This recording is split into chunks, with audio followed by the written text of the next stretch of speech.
New Mexico's federal lawmakers are sounding the alarm about the Trump administration's firing of thousands of U.S. Forest Service and national park workers.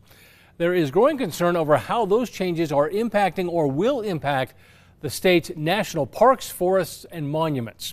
News 13's Melissa Torres explains.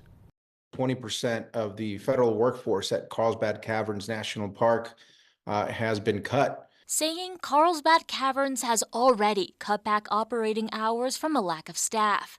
New Mexico Congressman Gabe Vasquez is among those saying the Trump administration's purge of federal workers is causing widespread impacts here across New Mexico's federal public lands. We've heard from folks all across the district, from Grants to Carlsbad to Silver City, that their family members or themselves are being laid off.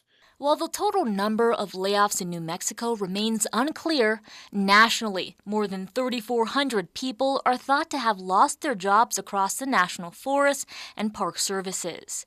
Nonprofit New Mexico Wild believes the impact will be seen here in the months to come.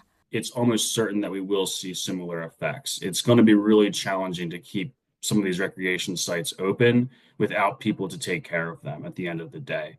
Vasquez agrees with advocates and adds that there will be a ripple effect on small rural communities. Also from small businesses that depend on the outdoor recreation economy, who fear that now they won't be able to achieve the permits, to be able to secure the tours, to be able to have trails, clean open spaces where they can actually continue to generate business.